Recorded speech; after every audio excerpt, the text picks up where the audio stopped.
DJ Benny James. Welcome to the podcast. It's Sunday, and I thought I'd do a little surprise podcast for you. I had kind of a interview stroke phone call with a good friend of mine. And it was only supposed to add like 20 minutes to the show. But the conversation was just so interesting, I thought I'd share it with you. I recorded it yesterday. And I tried my best to edit it down as much as possible.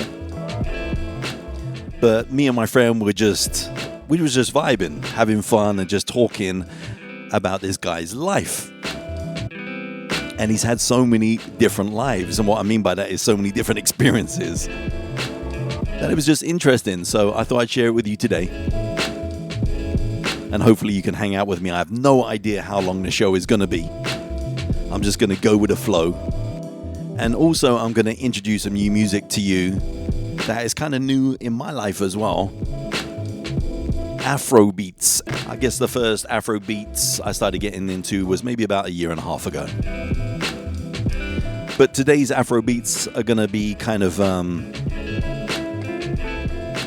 a spin off of Afro beats, I guess. It's not the original type of Afro beats. It's kind of more modern day, modern era.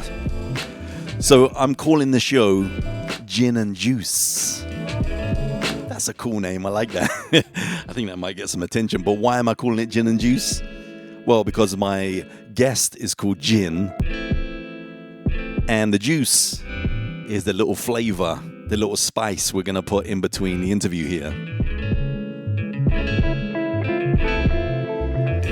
So welcome to the podcast, man. I am so blessed to have so many listeners that really, really appreciate the vibes, the uplifting positivity, the messages, the great music, the interviews and everything that we do here. So thank you so much.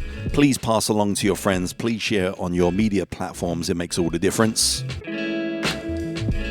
If you didn't know already, the podcast is available on all platforms like Apple Podcasts, Spotify, iHeartRadio, TuneIn Radio, Alexa, and so on. So whatever format you normally use to play music, you should be able to find me there. I have a new website, djbennyjames.com. So you can go there to find out all the latest and greatest. You can even become a supporter of the show right there if you'd like to, or you can listen for free. But so many people are choosing to support the show because they want to give back. And that really means a lot, and it helps me basically make the show even better quality, add more hours, more content, stuff like that. So thank you to everybody that is supporting. You know who you are. I'm not going to mention all your names.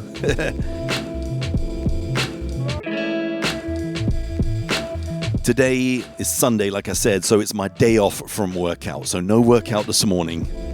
So woke up a little bit later and chill out, let my muscles rest a little bit. I'm happy as pie right now, trust me. I got my little drink by my side. It's 10:30 in the morning. That's ridiculous. But somewhere in the world, it's evening time. So because I'm international, why not have a drink early in the morning? Got my cup of tea and I got whiskey. Maybe I should mix them both together and make a hot toddy. Our daughter said she was going to get up this morning to watch the sunrise at 5:30. It is now 10:30. Maybe she'll be up to see the sunset. We'll see. This is show number 40. Can you believe it? 40 shows already. We are doing good, man.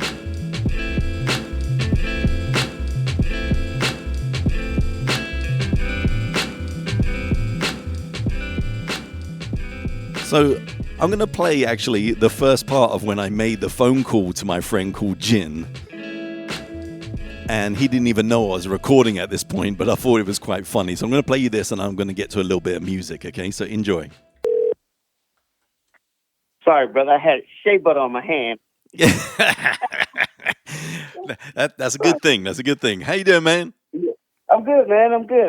Drink my coffee, and life is good. How are you? I'm doing good, man. I'm doing good. Actually, this is a second interview. I did an interview yesterday with an up-and-coming artist that I think you're really, really going to like. She's a soul singer, R&B singer from Nashville.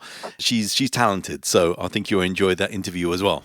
They got like 3 million views, so they're doing pretty good. So I had to give her some props and just encourage, what she's doing, because she's not doing the bubblegum R&B that everybody else is doing. She's doing something that's more organic, So I had to give her props for that, Right up your alley. Yep, you know me. Get up, yeah, she's a dancer. DJ Tunes.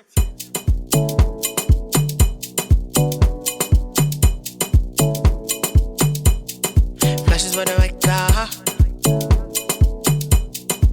Size for the beats, yeah. No other. Oh, my little baby, you high. You and your friends sit down, you want to get high. 20 bottles of Star. You see me come, they form superstar. I remember I didn't check you when you been there telling me no. Say not because I know getting money, I know get it though. Nowadays when you see me, girl, hello.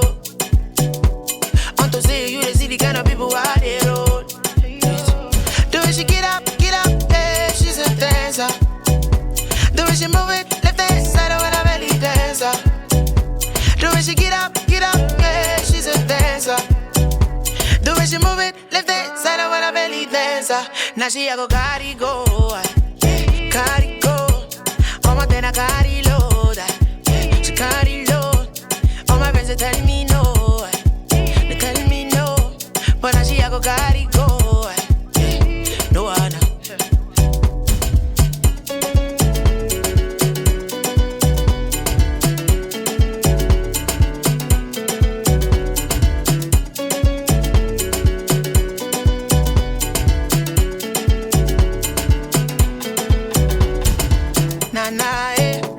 I remember back then you been they told me, but then all my 24/7 you they call me, I they far away. The only time when you they see me never TV, yeah. She never TV, yeah. I remember back then you been they told me, but then every minute, every second you they call me, I they far away. The only time when you they see me never TV, yeah. She never TV, yeah.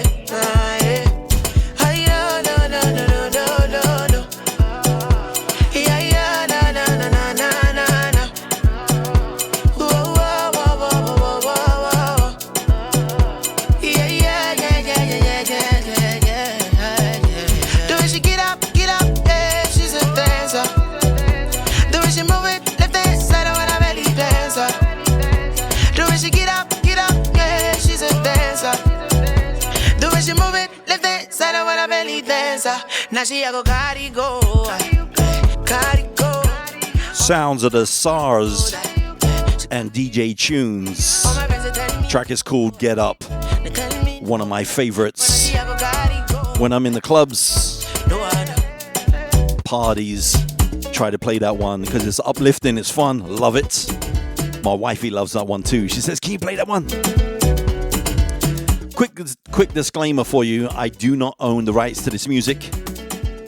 And as you know me, I play music from both emerging artists as well as established artists to help promote their work. All the music I play has been purchased legally from platforms like iTunes and so on, because I believe artists should get recognition for their work and get paid, and all their royalties as well that are due to them. So just wanted to make that disclaimer because I think it's important. There's a lot of music that's being played out there right now that's been downloaded illegally and just copied, but I like to pay for my music. Anyway, just thought I'd share that with you. All right, moving right along now. I'm going to get into this interview. I think you'll enjoy this. All right, so we have a special guest on the line right now. Is Gyn. What's up, Gyn? How you doing? DJ, I'm doing fine, man. How's everything with you? How's the family? Family's good, man. How are you surviving this whole quarantine thing, man? Well, actually, we're surviving very well because we were quarantined for about a year. No, approximately a year, 2 years ago. So we got this whole quarantine thing down on how to live with each other. And that's the key. Hold on a second. You were quarantined before? Tell me about that. Well, when I say quarantine, we weren't quarantined because of any kind of viral attack, but we had got flooded in Houston, and we had a one-bedroom apartment on our property. So we were staying in a one-bedroom apartment, myself, my wife, my mother-in-law, 3 dogs, and a cat for a whole year. So quarantine, I shouldn't use that word, but we were stuck in the house for a year with nowhere to go. We couldn't go anywhere because of the flood. Wow. Okay. That must have been an experience. I hope you had a lot of family and friends that came to your side and supported you guys. Well, actually, no one knew what to do. So, no one really came to our aid because they didn't know what to do, and we didn't know what kind of help to ask for. If they sent money, we couldn't spend the money because we couldn't go anywhere. So it was about emotional support. It was about people calling, just listening to us. You know, we had a lot to get off our chest, and that helped me and my wife so much, just to have people listen to our story. And any help that we received, that had to be it. Just listen. Right. Yeah. Okay. Well, for my listeners that don't know, we've been friends for quite a long time now. I don't mean how many years. Do you know what year we met? I believe it was about 2014, 15. Am I correct? Probably. I'm not sure. So I don't know exactly how we met. If you remember, you let me know. But I was on the radio in Hawaii, and you used to be in a funk band. So it wasn't going to be long before our paths crossed because we were mingling with the same people. And Hawaii is a very small, so kind of everybody gets to know each other in the end. So do you remember when we met and how we met? I do. I heard your name. Your name was floating around because we were both in the same circle of people. We were involved in the NAACP, the Q Dog. You and I knew the same people, and your name kept surfacing as a DJ for certain events. And being that I was a musician and had a band, my name would be circulating in that same circle. And it's like, oh, we're going to use DJ Benny James. And I'm like, okay. And we're not going to use a band. And then they said, okay, we're going to use a band. We're not going to use that DJ. So I always had this thing about battling against DJs because they would take my job away from me as a musician. So if you were taking my job, I wanted to make sure that you were equal or better than us. You see, Got it. The friendly competition thing. So I went out to see you over at Restaurant Row. It was a beautiful party, NAACP, some type of event, and everyone was dressed up really nice. And I finally got a chance to see you, and it blew me away because, of course, no one never said he's a white guy. They just called you a DJ. And when I saw you, I thought that was the coolest thing. I said, this is the coolest dude already. You know? And when I heard you play, that was one thing. But when I saw how you had the love of people of all different races, from Hawaiians to the blacks to the Filipinos, that really struck a chord with me. And I had to get to know you from that because I said, this is a good guy. You know, hell yeah, you were a great musician, but, you know, that was besides the point. You have to be a good person for me first, and you were definitely that. When I first met you, you took pictures with me. I was excited about that. And that's where I first met you and saw you do your thing. I think we connected immediately. You were at the time, like I said, you were in this band called the Blue Light Funk Band. They're still going on today in Hawaii, correct? Yes, that's correct. Uh-huh. Now, you was the lead singer for the band at the time, and you used to do a lot of James Brown stuff. Because tell us that story real quick because you said you came to the island or something, and there was no real funk band. So. Well, I'm going to be real quick because this is a very long story, but I can make it real quick.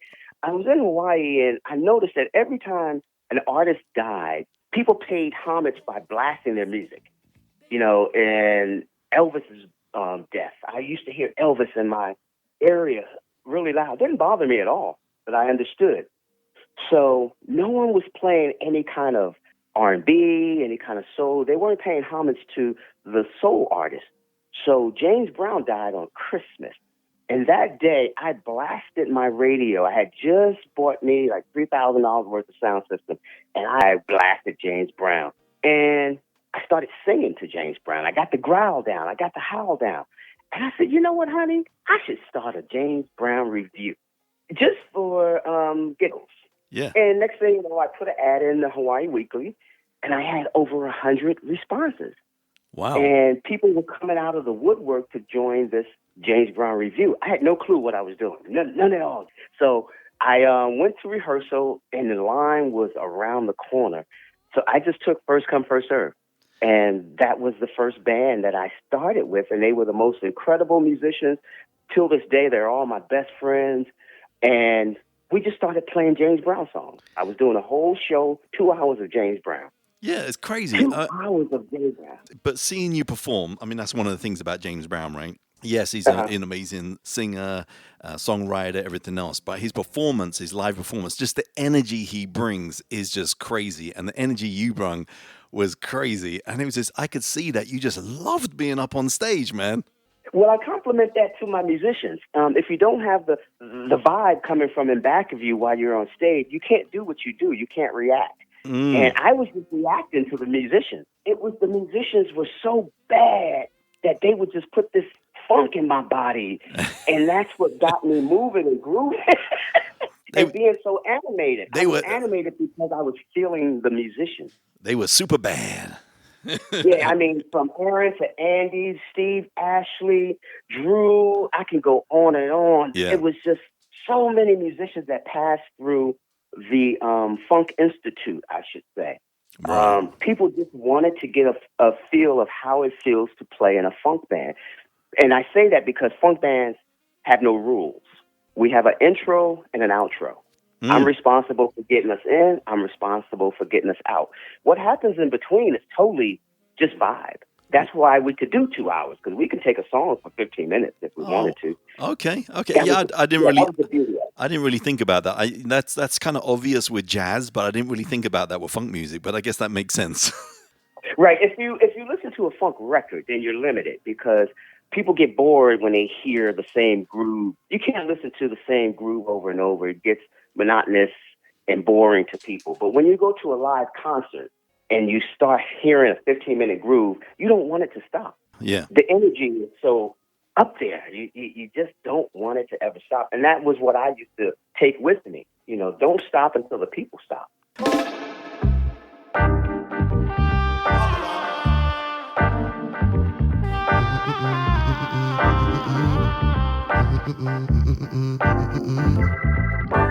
Classic. Losing never lost sight. Learning never lost time. Seeing eye for an eye, keep you up late at night till you run, can't find a way out, way out. Living in a God's world where the sinners are winners. You're only gonna get one chance, so you better hit the bullseye, or you gon' end up in the ghost town. Ghost town, you end up living in the ghost town. Ghost town, you end up living in the ghost town. Ghost town, you end up living in the ghost town. See your neighbors winning, but it brings you down. Trying to chase the fame, you end up burning out. Why does someone always try to steal my life? Learning from vultures, protect my own. Bring me in the chasing in my whole life. Feel the joy, bring the tears out my brown eyes. Mama's gonna always say a prayer for me. Pray I make it all my life. Living in a ghost town, gotta make it on my own. Gotta make it on my own. Living in a ghost town, gotta find a new meaning. Living in a ghost town, gotta make it alone. Living in a ghost town, do good and bad on my own. I'm on a 4-5, doing a 9 to 5, screaming my lungs out for no reason. But never let it die. Tell me your best life, give me your best time. You know I need it, survive. Keeping my head in the light, keeping my spirits alive to be a winner. And when you want so much and you don't slip up, many men are trying to come and put a bomb on your spot. Now you better hit the bullseye, or you gon' end up in the ghost town. Ghost town, you end up living in the ghost town. Ghost town, you end up living in the ghost town. Ghost town, you end up living in the ghost town. See your neighbors winning, but it brings you down. Trying to chase the fame, you end up burning out. Why does someone always try to steal my life? Learning from vultures, protect my own. Bring me in the chasing in my whole life.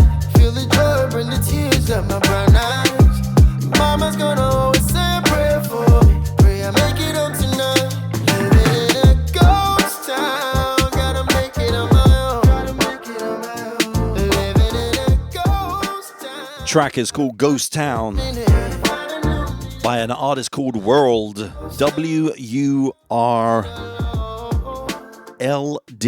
World. I'm feeling that. Artist kind of got his own original sound. Like this next artist as well. I found out about this next artist from somebody that contacted me, James Allen. What's up, James Allen? How you doing? From 704 Records in Amsterdam. Contacted me about this artist called Slim Coffee. And he actually was originally from Ghana, but he's currently based in Amsterdam. And in 2017, when he moved to the Netherlands, he only had one wish, and that was to make his dream come true with music, being in the music industry. So big ups to you, Slim. And he has his own sound. He calls it Afro-Can. That's what he calls it. It's kind of a mix between Guyanan, Moroccan, and Western influences. So it's a little bit different. It's fun. And the track is called Kulo for You, which basically in the translation of Guyana Pidgin English means crazy for you. And they're saying that this track is perfect at this time during quarantine when lovers are apart and you're really missing your lover. This is a perfect song for you guys. So once again, artist is called Slim Coffee. Enjoy this one, Kulo for You.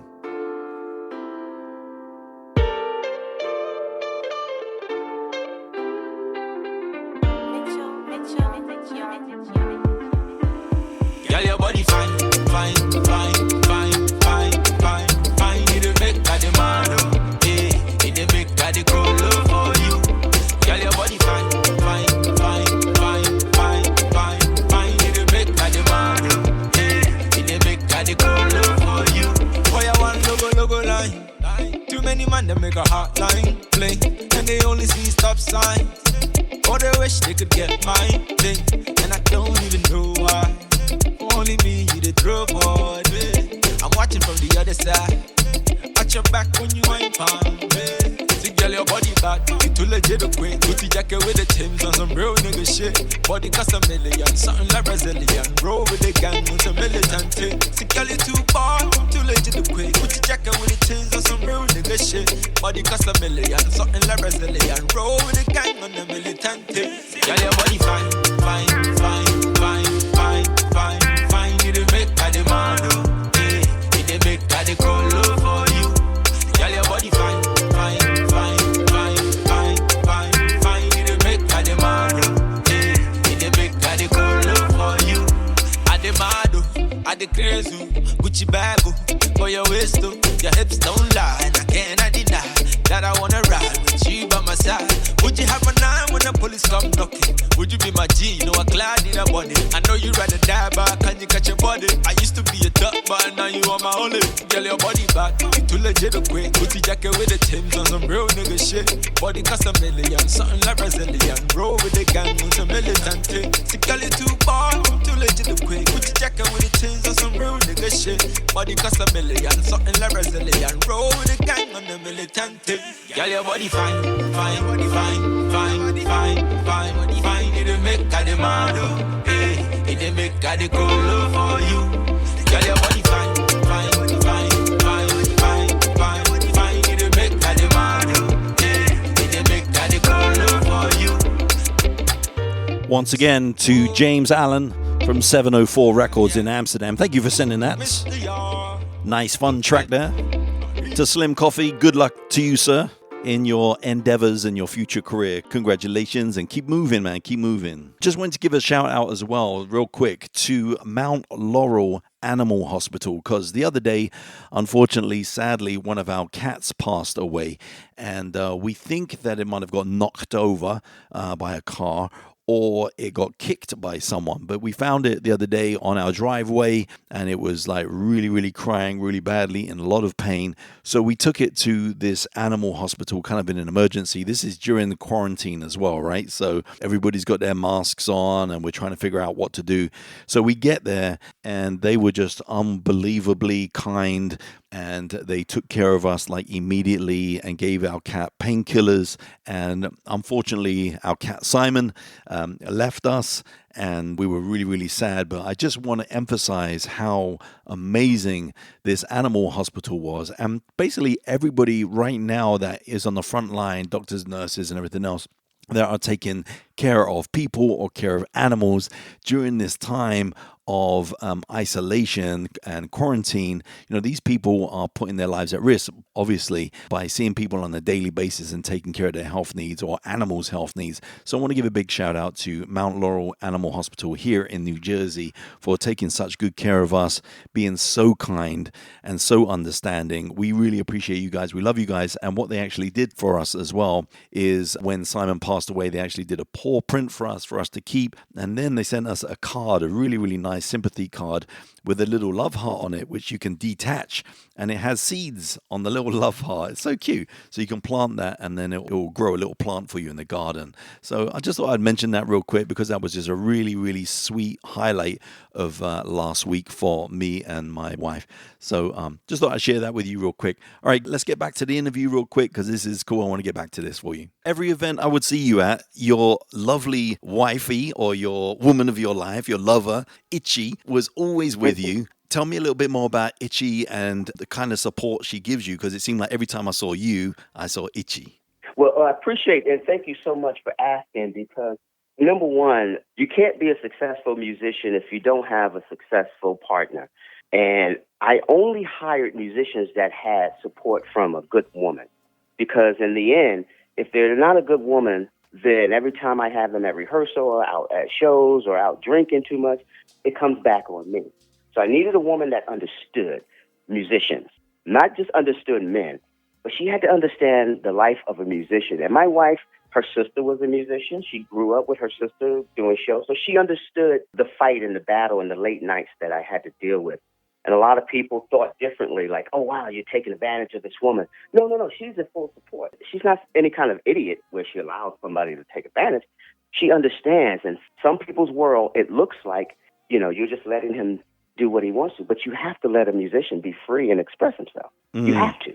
Yeah. And that was the beauty of my wife. That's why we're still married for 19 years. We have respect for each other, whatever it is that we're doing. All right. Well, big ups to Itchy, and thank you for all your support to all of those partners out there that really support artists, because it ain't easy. It ain't easy.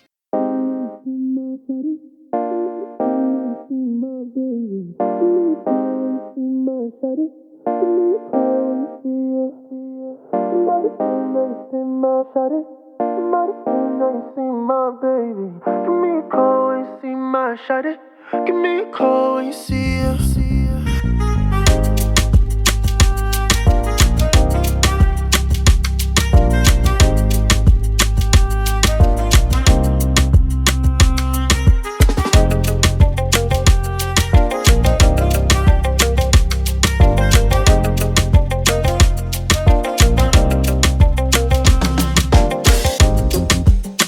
All the time, all alone.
Now, listen, when I've talked to you in the past, it seems like you've had lots of different lives. And what I mean by that is you've experimented with different types of things. And I know that you were a band leader when I met you. But then after, when you left Hawaii, you was working in hospitals.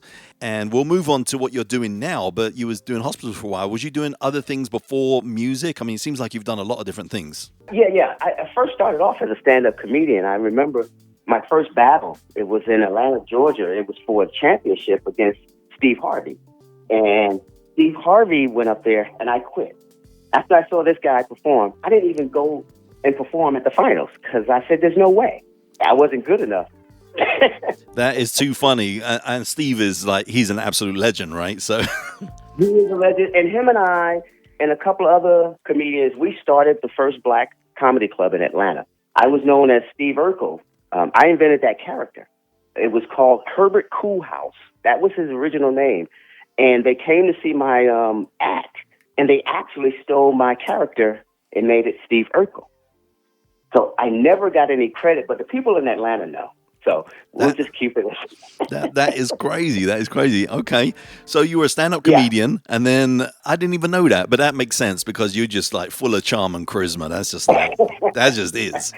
And then I went to L.A., one-way ticket, and changing my life. I just wanted to try L.A., and I was there for a year, homeless, by choice. And I wanted to go to school. And I went to this first school. They opened up the door, and it was a room full of flight attendants. And I said, sign me up. I need to go to this school. And I started in the airline business right after that. So I started flying around the world for free for close to 20 years. But within that time, yeah. Oh, yeah. And I still, have my benefits to fly. Me and my wife still fly free. So during that time, I've lived in 13 different states. So I reinvented myself over and over. So that's why you see me becoming this chameleon, because I'm used to creating a new image and reinventing myself. That is crazy, bro. I never knew that. Yep. See, I'm finding out stuff about you on my show, and I've known you for all these years. I'm a boring guy, man. Let's move on. I'm a boring guy. Let's talk about it. Another thing as well, I don't know if I got this right or not, but George Clinton is in part of your family or something? Yeah, him and my dad, they grew up together. So it wasn't something that wasn't strange to me when Uncle George used to come around to the house. Him and Gloria Gaynor and Minnie Riperton, they would come around the house all the time. So that made us kind of the neighborhood celebrity, But then you realize people just wanted to be your friends. They just wanted to see Gloria Gaynor and George Clinton and all of that stuff. But for the most part, yeah, I mean, it was pretty normal. If I see George, we just talk about my dad. Hey, man, you see your dad? Yeah, everything's good. We don't get excited about each other like any other person would when they see him. And vice versa with Gloria Gaynor. Me and her have some really good memories together. Really good memories. That is too funny, man. So obviously Clinton, massive into funk, and you had the funk band and everything. So I just naturally assumed that you're just like born and bred funk, right? You just missed the funk. That's what I knew you as, right? But you sent me the list of some of the songs that I'm going to play. And I'm looking at some of these songs that you were sending me and that really influenced you in your life. And you're sending me like Elton John, Manfred Mann, Joe Walsh. And I'm like, hold on a second. Is this the Gyn I'm thinking of? Well, you know what I think it is? It's because I did James Brown so well, and because of my family background, a lot of people associate the funk with me, which is true. The funk is with me, but when you grow up in it, it's already in your DNA, and you just go out reaching for other things. You don't have to try to get the funk in. That's there. That's already done. So my job was to go ahead and explore other things. I just like to find out what else is out there, because there's got to be more to funk. And I grew up around a suburban neighborhood where they played a lot of rock. I grew up in the 70s where there was only AM station. So Manfred Mann, Captain and Tennille, that was no big deal. That was no big deal to hear Barry Manilow playing every day and things like that. The Eagles, Journey. Yeah. So I grew up with that. Now, as far as the funk, if I can elaborate on the funk, I didn't grow up with James Brown. James Brown was always in my house. So it was just kind of like furniture. You go to somebody's house, they're playing James Brown. Yeah. You go to your mom's room, she's playing James Brown. That was just there. We didn't listen to I Feel Good or The Big Payback. We listened to other James Brown songs. What people heard was radio stuff. Yeah.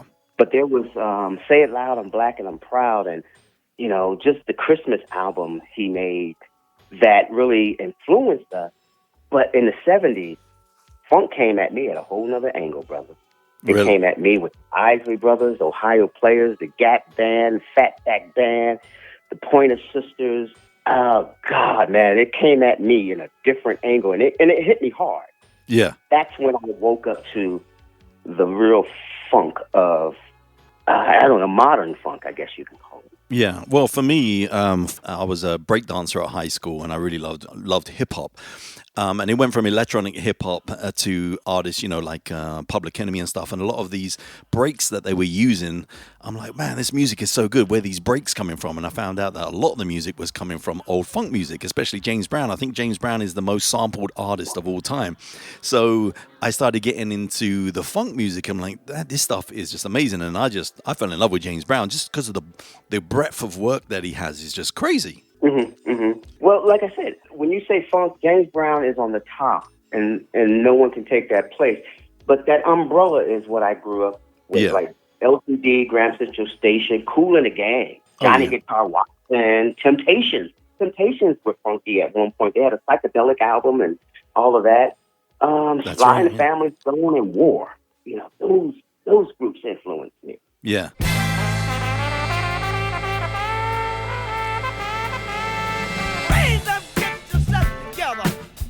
That funky soul. Get up, get yourself together, and drive your funky soul. They're doing it down in that soul. Drive that funky soul. They're doing it by the beach. They're driving that funky soul. New York, get yourself together, and drive your funky soul. Let your body pop and let your feeling flow. Raise up, get yourself together. That funky soul. When I say Sagittarius, drive that funky soul. When I say Pisces, holler and drive your funky soul. When I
So you're in Vegas right now, right? I'm in Vegas now, yeah. Okay, and now you started up this Chez Le Femme butter, that's what it's called. I don't really know that much about these products, but first and foremost, why the hell would you get into something this? Is this something that has been a dream of yours for years, or how did you stumble upon this? Most people fail at business when they try to create something to say, hey, I have something new, and they struggle and they fail. I didn't do that. This wasn't a business decision for me. I just used to wear this stuff at work. I worked in the hospital, like we talked about, one of my lives working in a hospital, and you can't wear any loud perfume or cologne, but I had this subtle smell that everybody loved, and I said, what is that? And I gave it to one person. They took it to a floor, and someone said, hey, I want some of that. And then someone else said, hey, I'll buy that. And once that one person said, I will buy it, I said, let me try and sell this. And I was small packaging it, nothing serious. But then when we got flooded out, we had got a business loan from an SBA business loan from the government. And I said, well, let me start doing this and packaging this because Black people love shea butter and they like mine. Right. And next thing you know, it started there and it never stopped. People let me know that I had something good and I just ran with it. I never expected this to be a business. This wasn't a plan. Oh, okay. It's crazy. Some of the stuff I've been seeing on Facebook where you've been following some of your stuff and just it seems to be building and building and building. When I see you in a photograph or a video and that you got tons and tons of product behind you and it seems like you're working 20 hours a day. It seems like every time I call you, you're working on stuff and you just seem to be really passionate about this. I'm really excited for you and I'm proud of you. Well, thank you. All I do, DJ, is I do things to try to influence and inspire people. I don't do things for self-gratification. Of course, if I say I don't do it for the money, that's foolish. Of course, I'm trying to make a good business, but I like for people to follow me, watch me, and see like, hey, if that guy can do it, I can do it. So I'm always thinking that people are watching me, and I love that because it inspires me to do better. Right. And if anybody can say you inspired me, which I got a phone call last night from a young lady. She said, if it wasn't for you, I wouldn't be in business right now. And I could close my shop down. That's it. That's all I wanted to do. Inspire one person. Yeah, no, I hear you, man. When I get those emails from people or people contact me and say that your podcast makes a difference and it's become part of my routine now and it makes my day so much better. Man, it's an amazing feeling. I know, man. So that's why I do what I do.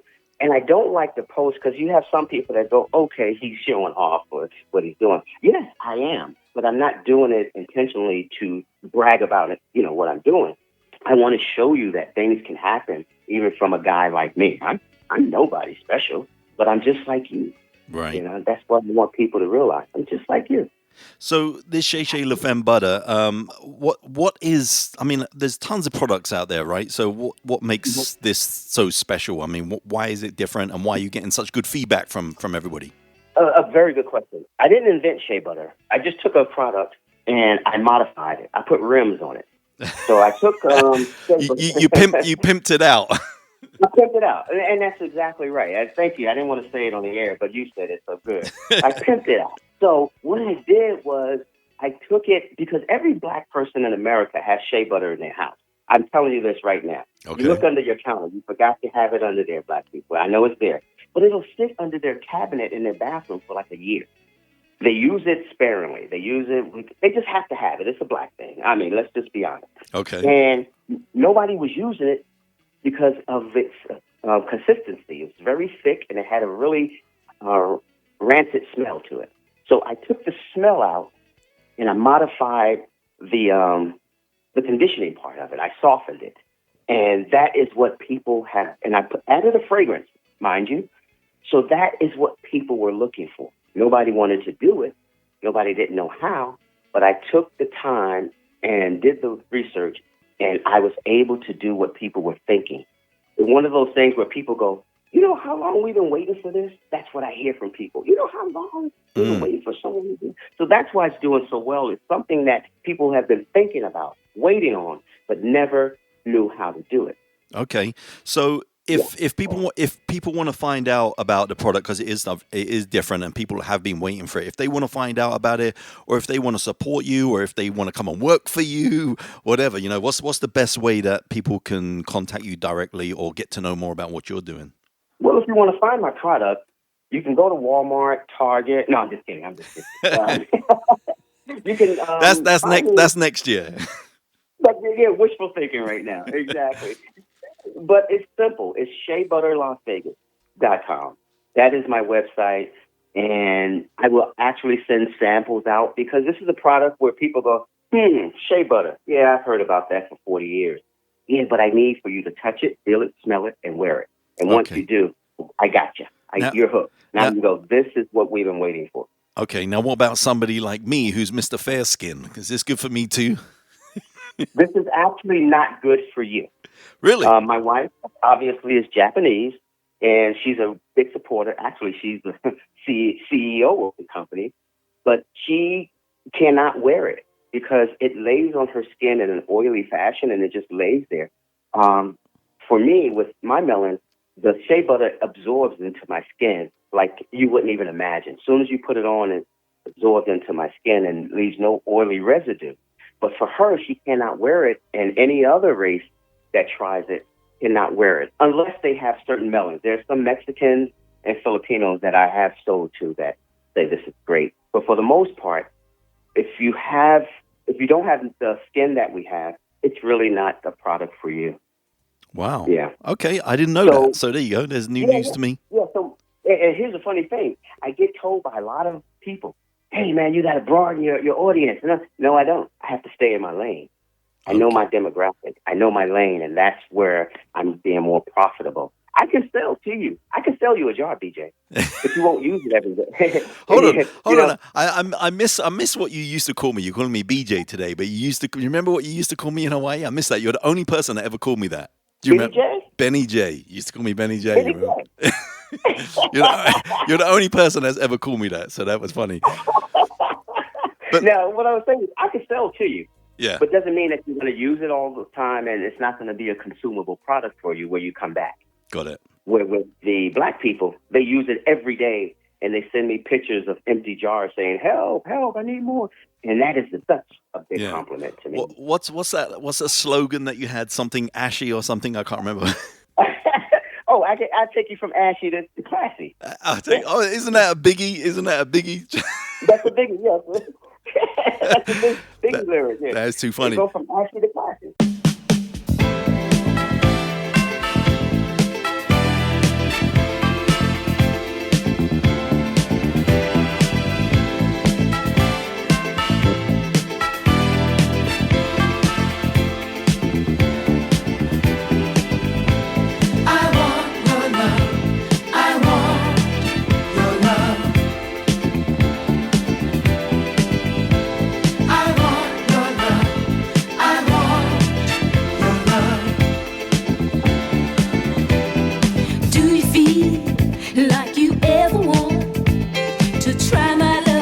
How well it fits, baby, can't you see?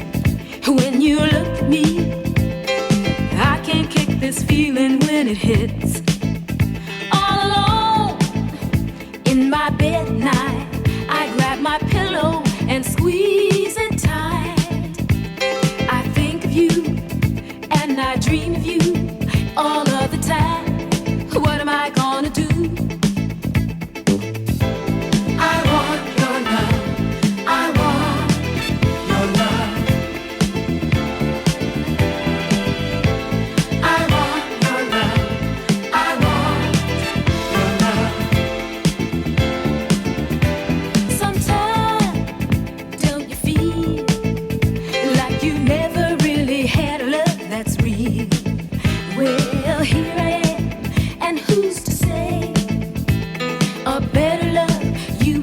Today, just one chance, and I will show love like no other. 2 steps above, on your ladder, I'll be your pet. I want your love, please don't make me beg. I want your love. I want your love. I want your love.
I want to ask you something. We're going to go and get a little bit deeper here because this is something like I think this is important for all men to hear, right? We recently got into a couple conversations, business conversation, friendship conversations and stuff like that, right? And I have to be honest that I'm working on a couple of things I'm really working on. One is I'm passive aggressive, so I'm trying to work on being more communicative, right? And just talking about stuff that I'm upset about, right? That's one thing. I've mentioned this on the show before. The other thing is ego, right? And I think a lot of guys out there suffer from, this thing we call the ego. And you said that you had a breakthrough with that a few years back, and it really just changed your life. I'd love to find out more about that, and maybe my listeners, maybe you could help me out as well as some other people with that. Give us some insight to that. Well, I have no problem with expressing myself because of my age. I've been through a lot, seen a lot, done a lot, and I'm actually older than most of my associates. I have friends that are 70 years old that remind me I'm still a baby. But, but for the most part, I've received my badge of honor for being wise, and I try to share that information and hope people respect my opinion, which is not always fact, but it's just my experience and my opinion. My environment has given me a chance to gear my mind to think the way I do. So anything I say, please understand, this is just my opinion. Yeah. But if somebody says something negative towards you, you said like even with your business now, you're really passionate about it. But if somebody will call up and they'll complain or they'll make a suggestion or whatever, you don't take anything offensive or anything. Your ego is just like, you don't get hit. You're like, oh, this is great. Well, you know what? It started when I met my wife, and I was going through some issues with a past relationship that it never healed. I got a Dear John letter while I was in the military, and I hated this woman, and I hated other women because I didn't trust them. I knew that they could hurt you at the drop of a dime. I just knew that was the case, so I never let go. I never let my guard down. Right. And my wife taught me something. She actually took me to class. I had to go to rehab for forgiveness. I have to learn how to forgive her, which I eventually did. Matter of fact, her birthday was yesterday. I forgot to call her. I'm going to call her. But we talk all the time now. But for 20 years, I had this ego and this protection of myself that I didn't know how to let go. So I had to learn how to forgive her. It's a process. You don't just say, I forgive you, and it's done like that. And then I had to learn how to forgive myself. So with that, the ego disappeared because the ego was part protection. And I didn't allow anyone to get in. And I'm going to show you I'm the man. And that was just all a shield. And once I let my shield down, the ego fell. And I was able to listen to people. I was able to trust people. I was able to take people for face value and realize no one can hurt me. No one can hurt me. Because in forgiveness class, they ask you one thing. What's the worst thing that ever happened in your life? And you have to stand up and say that. And they say from here on out, compare everything that happens to you from here on out to that. If it doesn't match up to that, then it's not worth getting upset over. For instance, my mother passed away. That was the worst thing that ever happened. So till this day, if someone talks to me a certain way or calls me a name or does something to me other than physically harm me, I compare it to the death of my mother. If it doesn't match up to that, then it's not enough to upset me. Wow. Make sense? Yeah. Okay. So that got me through the ego thing. I'm always right. That was my thing. I'm always right. No, I'm not always right. I'm not always wrong either. That's the one thing I had to always say. And I'm not always wrong. Not that I'm always right. I'm just not always wrong. You have to change your perception, and the ego changes. Right. That's a good way of looking at it, because that's something that I'm definitely trying to work on and try not to get hurt. And I think one of the biggest things that I've learned from you over the last few weeks is, when somebody really loves you and they care about you, they want the best for you, right? And so they'll be honest and talk to you. But one of the things that we touched upon was I wasn't ready for you to offer help because I didn't ask for help, right? And that's one of the things we went through. But I'm still marinating on that one, to be honest, because I think that people that do love you, like if you're blood brothers or sisters or whatever, people that you grew up with, you only want the best for them. So you stop them in their tracks and you say, hey, listen, have you thought of this? This is what I'm seeing, And I think only people that really, really care are going to do that in your life, right? Well, I heard two different things here. One is that, you don't help people unless they need help, because a lot of times people can take it like you're telling them what to do. If they don't ask for help and you say, hey, look, you know what you should do with your radio station, DJ? You should do this and you should do this. And then you're like, why are you telling me that? Well, that other person is just trying to offer help, but you're taking it like, hey, you're telling me what to do. I've been doing this for a long time. I'm a guy. I'm a man. I know what I'm doing. I started this knowing what I was doing. I don't need you to tell me what to do. Well, see, that's the double standard, because you say people should call and help, but at the same time, they don't know when they're crossing the line. So for me, it's best that people reach out to somebody and ask for help. Don't try to give help, because you don't know how it's being received. Okay. That's just my philosophy, and I'm not always wrong. I like that. Okay. Well, moving on to a couple other things here. First of all, it's a simple question. When do you sleep, and do you sleep? Good question. No, I don't. I do not sleep. I rest. You take naps. You take naps. I take naps, and I rest. I have a office room, and I just put my blanket and pillow down there, and it's not comfortable. I don't put on my pajamas and all of that stuff. It was a couple of days of this quarantine, I forgot to shower, because I want this business to succeed more than anything, and I'm willing to sacrifice sleep, showering, eating, all the things that keep you alive. Right.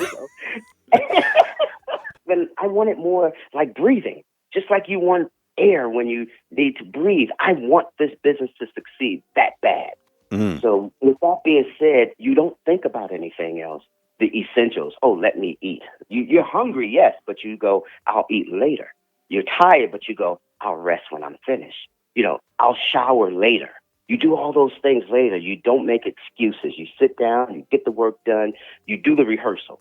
People don't know the rehearsal and the hard work that it takes to make something happen. All they see is the finished product. Yeah, you're right. It's like people that see you up on stage, right, when you were with a funk band, right? They only see that performance. They don't know how many weeks of practice you guys, how many times you're in a studio and doing rehearsal and everything, right? And arguments, and they don't see all that, right? Right. It's like a lot of people, they're trying to hire a DJ and they're like, hold on, how can you charge this kind of money? You're just here for 4 hours. I'm like, you don't understand. It's like, this is 30 years of knowledge here. This is like all of the homework I do leading up until the special day. Yeah. Right. Yeah, they just see me spinning and have a good time dancing, and they're like, why are we paying this guy so much money again? He's doing nothing. His job is easy, but you make it look easy. Well, first of all, it's like you, right? I still love my music. And it's funny, because one of the things that I do, you'll get a kick out of this, I think. One of the things that I do when I know that I'm going to do a soul night in particular, I do not play music to myself for a very long time. So that when I am up on stage and I am performing, I can really, really get into it, because I'm like, I have not heard this song in so long. Do you know what I'm saying? Wow. So that's what I do, because a lot of DJs, they're like, don't you practice every day? Don't you do this? Don't you do that? And I'm like, nope. I try and stay away from music as much as possible so that it's fresh for me when I play. Yeah. Interesting. The reason why it's interesting to me is because as a performer, I have to listen to the song 3 million times a day. Right. In order to, order for it to sink into my soul, so I don't have to think about it anymore. I can deal with the audience. I can, improvise and all of that stuff, because I know the words now. I know the words, and I know this part's coming. It's really weird that you don't listen to the music, but I have to. That makes sense, and that makes sense. Let me ask you a question. Yeah, go ahead. DJ. Where do you see this podcast going in the next 5 years? Because I want everyone to know, because if you have a vision, I want people to be a part of your vision as well as me. That's why I'm asking on the air. I'm putting you on the spot. Yeah, put me on the spot. The vision actually is probably very similar to your vision. even though we haven't spoken about it. But I assume your vision is to have as many people appreciating your product as possible, right? To get your product into as many hands as possible, and for people to absolutely love it, to cherish it, and to want to keep coming back, right? I assume that's your vision. I don't know if it is, but mine is pretty much the same thing. And I'm not a product, I'm not a jar of anything, but what I'm producing, I guess, is an experience. It's energy and good vibes. And there's so much crap in the world. So if I can touch as many people as possible, so I'd like it to turn from thousands of listens to hundreds of thousands of listens to a million listens and beyond, because I believe that if I can touch people and make their day better, they'll tell other people about it, and hopefully it will spread and spread and spread, so I can be in as many ears as possible, because I get a kick out of it. I get a kick out of, like you say, when people say I've really lifted their day, I made their day better, it makes me feel great. So why not? You know, that's basically the vision, is just to really try to okay, listeners, you hear that. We know his vision. We have to do our part now. We can't just sit back and let him play and not do anything about it. Let's share this podcast. I listen to the podcast all the time. I don't know if he has analytics to check it, but I listen to it all the time. Sometimes I'll listen to the same podcast over and over because I just love listening to Billy J do his thing, man. Yeah. So I want to thank you, brother, because your music is refreshing. And I love when you come with the new stuff that I never heard. That is the best shows that you do for me. It's the stuff I never heard. I get my Shazam and I'm going, oh yeah, new stuff. That's cool. I like that, man. Well, listen, we're going to close out now, but I just wanted to say thank you for joining me. Good to have you here, and just to share some words with listeners and learn a little bit about you and your life and what you're doing now. It's exciting to hear about your new product and what you're doing and how excited and passionate you are about it. You know, I encourage my listeners to find out more about what you're doing. So what I'll do is I'll post your website and Facebook page and everything as I send this out. So if anybody's interested, they can just click on there and contact you directly. Does that sound good? Well, it sounds good to me, and I just want to thank you and just say, on behalf of everybody else, man, it's a pleasure knowing you. You're a great husband, great friend, great brother, great father, great DJ, great personality, and I hate your blue eyes, you pretty-eyed guy, you. All right, now I'm going red here. Lucky this is a podcast, you can't see me going red, but I'm going red right now. And I want people to hear that, you know, we are honestly brothers. When we talk, we're not doing anything different or saying anything different that we don't say when we're not on the air. So right. This is true love right here, guys. All right. Well, appreciate it, brother. Listen, I know you got a lot of work to get back to, so I won't keep you any longer. But like I said, best of luck to you. I know it's going to succeed because you're just working like a dog, and you really believe in this. I wish you all the luck in the world, and just be good, brother. Stay safe and well. If anything I can do for you or anyone else, reach out to me, business-wise, personally-wise. I can help anybody out. Whatever it is, just give me a call if you need help with anything. Cool. All right, brother. Take care, man. Peace out. I'll talk to you soon. Alrighty. That was the interview. Hopefully you enjoyed that with my friend. I think it was kind of like just a conversation, really, like a phone conversation that we recorded. And just talking about Gyn's life, and hopefully you enjoyed it. I'm just about out of here. But thank you for joining me. Thank you for pressing play. I appreciate it.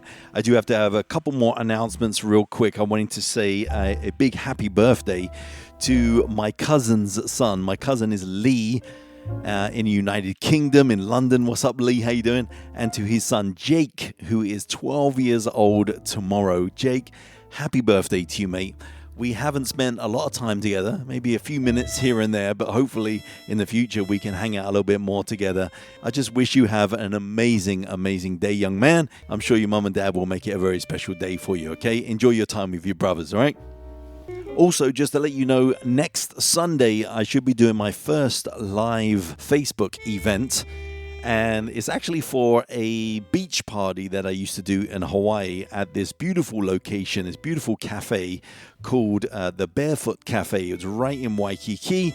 And man, the sunset's there and just the atmosphere, just eating outdoors and seeing the waves and everything. It was just amazing. So they used to do this beach party called the San Susi Beach Club.